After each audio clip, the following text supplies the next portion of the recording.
শেখ হাসিনা পালিয়ে গেছেন আলহামদুলিল্লাহ। আজকে তাম বাংলাদেশে ঈদের আনন্দ চলছেন। আজকে মাঠে ঘাটে রাস্তায় বাংলাদেশে আপনারা যারা আছেন দেখছেন, হাজার হাজার লক্ষ লক্ষ জনতা রাজপথে নেমে তারা মিছিল করছেন, আনন্দ উৎসব করছেন। আল্লামা সাঈদী সহ অসংখ্য ওলামায়ে কেরামকে বছরের পর বছর জেলের মধ্যে বন্দী রেখে অনেক আলেমদেরকে ফাঁসির দড়িতে ঝুলিয়ে বিদায় করে দিয়েছেন।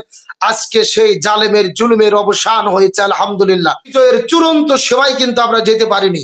তার কারণ ছাত্র আন্দোলনের সমন্বয়কদের ঘোষণা ছিল যে এই সমস্ত গণহত্যাকারীদের পদত্যাগ করিয়ে তাদের বিচার আমরা নিশ্চিত করব, ততক্ষণ পর্যন্ত আমাদের আন্দোলন শেষ হবে না। বাংলাদেশ নতুন দিগন্তের পথ উন্মোচিত হলো, এই বাংলাদেশ আবারও নতুন করে স্বাধীনতা অর্জন করলো। এই ছাত্র সমাজকেও এই সরকারের গুরুত্বপূর্ণ জায়গায় রাখতে হবে। বিশেষ করে আমি প্রধান সমন্বয়ক যারা ছিলেন, যে 6 জন সদস্যকে ডিবি হারুন ভাতের হোটেলে নিয়ে গিয়ে নাটক করে আন্দোলনকে দমাতে পারেনি, আমি মনে করি এই 6 সদস্যকে একটা সম্মানিত জায়গায় অত্যাচার নির্যাতন জুলুম যে বাংলাদেশে এক জঘন্য নিকৃষ্ট পাপিষ্ট স্বৈর জালিম শাসক আমাদের দেশে ছিলেন, সেই শেখ হাসিনা পালিয়ে গেছেন আলহামদুলিল্লাহ। আজকে তাম বাংলাদেশে ঈদের আনন্দ চলছেন। আজকে মাঠে ঘাটে রাস্তায় বাংলাদেশে আপনারা যারা আছেন দেখছেন, হাজার হাজার লক্ষ লক্ষ জনতা রাজপথে নেমে তারা মিছিল করছেন, আনন্দ উৎসব করছেন, মিষ্টি বিতরণ করছেন, আনন্দ উৎসব করছেন। অনেকে আমার প্রিয় ভাই রাজু ভাইয়ের সুরে সুর মিলিয়ে ঈদ মুবারক বলছেন, ঈদ মুবারক বলে ঈদের আনন্দ করছেন আলহামদুলিল্লাহ। তবে আমি সমস্ত জনতাকে উদ্দেশ্য করে বলতে চাই, আমরা আজকে বিজয় উল্লাস করব, আনন্দ করব, কিন্তু আনন্দ উল্লাসটা যেন অবশ্যই আমাদের আল্লাহর শুকরিয়া জ্ঞাপন করার মাধ্যমে হয়।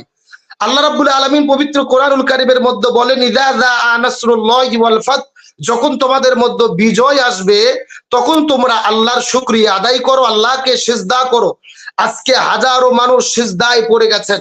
শেখ হাসিনার পদত্যাগের কথা শুনে মানুষ অনেকে কেঁদে ফেলেছেন আনন্দে, অনেকে সিজদা দিয়েছেন আল্লাহকে। যেই জালেম শাসক 16টি বছর ধরে বাংলাদেশের শত শত মানুষকে, নিরপরাধ মানুষকে হত্যা করে গণহত্যা চালিয়ে বিদায় করে দিয়েছে, সেই পিলখানার মধ্যে প্রশাসনদেরকে হত্যা করা হয়েছে, সেই 5ই মে শাপলা চত্বরে শত শত নিরপরাধ নিরীহ মাদ্রাসার ছাত্রদের উপরে জুলুম এবং নির্যাতন করেছেন, যেই আল্লামা সাঈদী সহ অসংখ্য ওলামায়ে কেরামকে বছরের পর বছর জেলের মধ্যে বন্দী রেখে অনেক আলেমদেরকে ফাঁসির দড়িতে ঝুলিয়ে বিদায় করে দিয়েছেন। আজকে সেই জালেমের জুলুমের অবসান হয়েছে আলহামদুলিল্লাহ। এই জন্য আল্লাহ সুবহানাহু ওয়া তাআলা বলেন, আমি আল্লাহ ছাড় দেই কিন্তু ছেড়ে দেই না।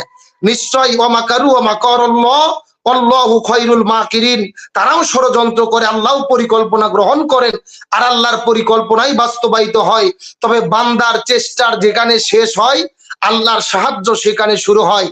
গতকালকে এই সময় পর্যন্ত আমরা জানতাম না কি হতে যাচ্ছে, আজকে সকালেও আমরা জানতাম না কি হতে যাচ্ছে। সবার ধারণা 2-1 দিন পরে হয়তোবা বোঝা যাবে কোন দিকে যাবে দেশের রাজনীতি। কিন্তু দেখা গেল দুপুর হওয়ার আগেই রাষ্ট্রপতির কাছে পদত্যাগ পত্র জমা দিয়ে সেই স্বৈর শাসক শেখ হাসিনা পালিয়ে চলে গেলেন। আজকে এটার দ্বারা আমরা কি শিখলাম? আসলে যুগে যুগে যত জালেমবাদ সরকার হোক না কেন, জুলুমের অবসান হয়, জুলুমের অবসান হয়। কিন্তু আজকে আমার প্রিয় মারুফ ভাইয়ের সঙ্গে তার কথার সঙ্গে মিলিয়ে আমি একটি কথা বলতে চাই। আজকে যেহেতু আমরা বিজয় অর্জন করেছি সত্যি, কিন্তু বিজয়ের চূড়ান্ত সেবায় কিন্তু আমরা যেতে পারিনি। তার কারণ ছাত্র আন্দোলনের সমন্বয়কদের ঘোষণা ছিল যে এই সমস্ত গণহত্যাকারীদের পদত্যাগ করিয়ে তাদের বিচার আমরা নিশ্চিত করব, ততক্ষণ পর্যন্ত আমাদের আন্দোলন শেষ হবে না। এখন আজকের এই ক্ষমতা যদি সেনা প্রধানের হাতে চলে যায়, সেটাও কিন্তু কাম্য নয়। এই সেনা প্রধান কে?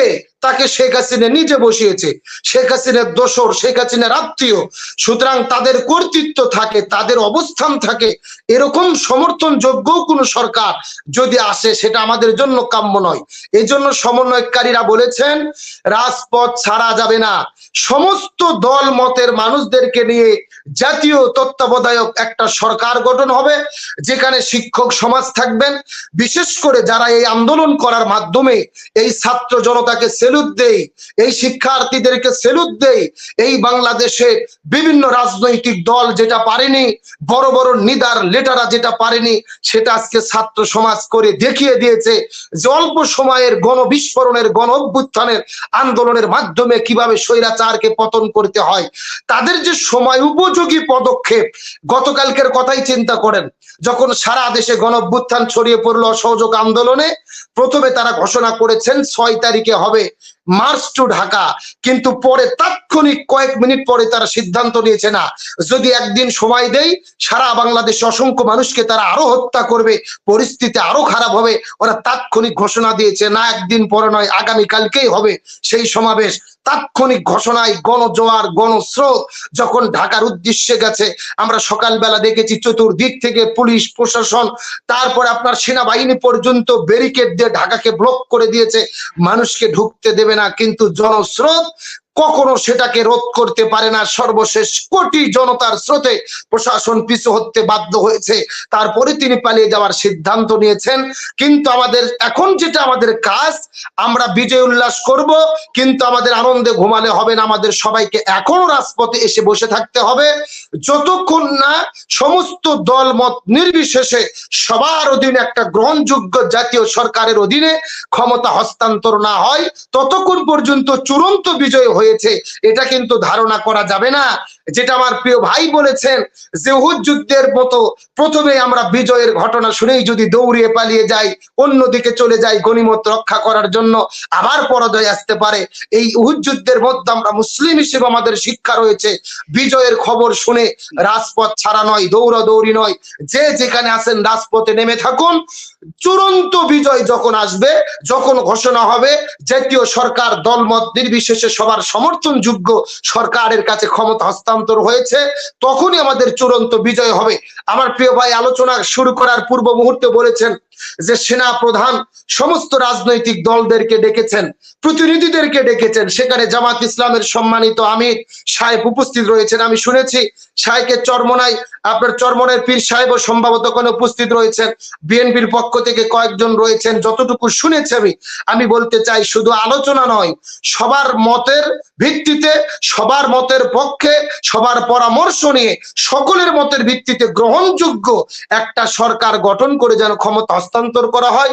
এবং অবশ্যই তরুণ প্রজন্মের যারা মুক্তিযোদ্ধা, যেই শিক্ষার্থীদের মাধ্যমে আজকে এই স্বাধীন হলো, এই বাংলাদেশ নতুন দিগন্তের পথ উন্মোচিত হলো, এই বাংলাদেশ আবারও নতুন করে স্বাধীনতা অর্জন করলো, এই ছাত্র সমাজকেও এই সরকারের গুরুত্বপূর্ণ জায়গায় রাখতে হবে। বিশেষ করে আমি প্রধান সমন্বয়ক যারা ছিলেন, যেই 6 জন সদস্যকে ডিবি হারুন ভাতের হোটেলে নিয়ে গিয়ে নাটক করে আন্দোলনকে দমাতে পারেনি, আমি মনে করি এই 6 সদস্যকে একটা সম্মানিত জায়গায় রাখা উচিত এবং তাদের যথার্থ সম্মান দিয়ে তাদের এই তরুণ প্রজন্মের দ্বিতীয় স্বাধীনতার মুক্তিযোদ্ধার ঘোষণা দিয়ে, এবং বিশেষ করে যারা বিদায় নিয়ে চলে গেছেন তাদেরকে শহীদ হিসেবে ঘোষণা করে তাদের সম্মানে আমরা কি করতে পারি, তাদের ইতিহাসটা কিভাবে লেখা হবে, এটা সিদ্ধান্ত নেওয়ার অবশ্যই সময় এসেছে।